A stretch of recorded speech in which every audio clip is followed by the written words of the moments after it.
Okay, I'm Nick Bosco. And how old are you? I'm 37 years old. A man balks at that question? You can't ask actors that question. Men don't care about that I question. know, but you know, if I want to play a high schooler on Glee next month, then I'm screwed. Okay, so were you born here? No, I was born in Korea. And how old were you when you came here? I was 1.5 years old. And why did you come here? Well, I was adopted. When I was in Busan, I was found. Funny, you have a lot of the kids that are that have been adopted have a very similar story. We're found in baskets in random places. So when I came to the States, I was part of the Hope Foundation's pool of adopted babies or adoptable babies. And I was 1.5 years old, and my parents was a Italian couple in Chicago. They had 3 other kids already biologically. And they wrote a letter to the adoption agency requesting specifically to help a child in need. So they had sent them a catalog of different children, and they were going back and forth between whether they wanted to have, there was one kid who was born with no arms and legs, so it was like a very, very difficult situation. And then there was me, who was a starving child who, at that point, I weighed about 14 pounds when I was almost 18 months old. Wow. And, you know, being an Italian family, they figured we're gonna feed him. And so do you consider yourself Korean American? Yeah, absolutely. And what does that mean to you? A lot of different things. American first. And, you know, it's such a diverse terminology, being Korean American. It's almost like, what is it to be black, right? So many different things that, and experiences for every individual. So in my experience, what does it mean to be Korean American? It has a lot of different, a lot of different layers to the onion. First and foremost, it's growing up in a Italian family. You know, so identity was always a big thing. And how did I handle being Korean, or Korean looking as a child, was a very difficult and challenging thing. Because in media, you don't see anybody who's like you.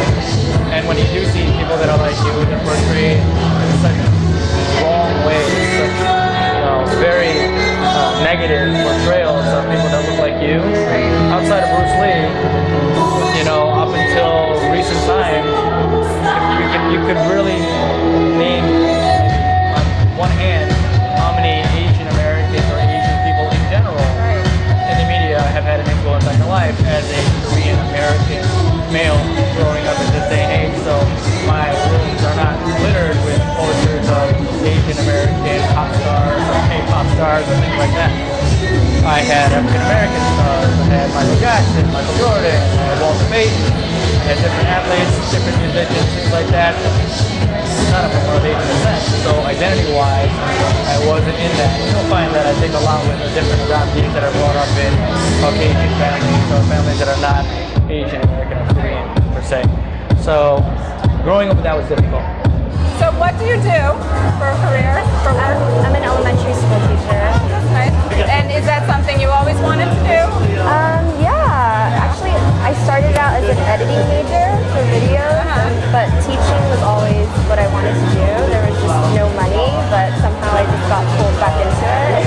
And how do your parents feel about you being a teacher? They're really happy about it because I think they feel like there's stability in it. Okay. So they didn't have any other expectations for you when you were growing up? Of course. Typical Korean parent expectations, Such like as? going to Harvard, being the valedictorian, things like that, typical ones. Being a doctor? Right, or a lawyer, something along the white collar. Yeah. Were you born in the United States? Yeah, I was born here. You were? Have you ever been back to Korea? Nope. No.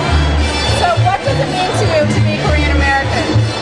Well, especially since I'm still in school, I know in my school we're sort of separated by race.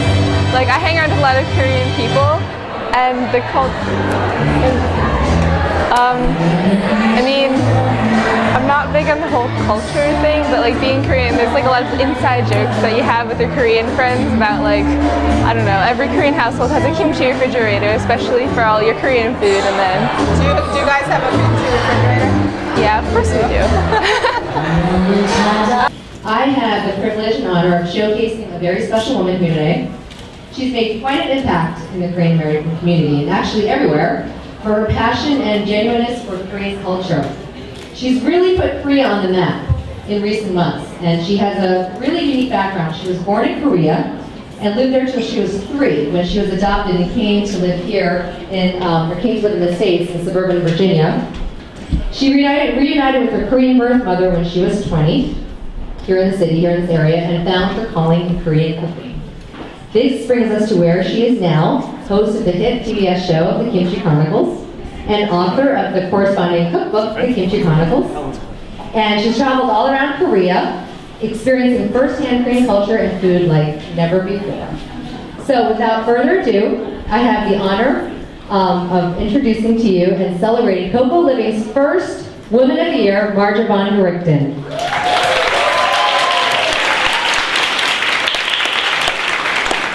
And Kathy Choi Lee is presenting her with our first Woman of the Year award in the little pretty blue box, of course. Thank you. Thank you. I just want to say how humbled I am to be honored for doing something that I just love so much. I thank all of you for being here and supporting me and supporting the show and having enthusiasm for it and allowing me to be kind of your ambassador into our culture that we love so much.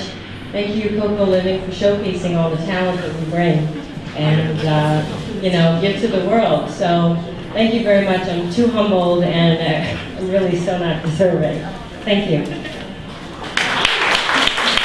Thank you, Marja.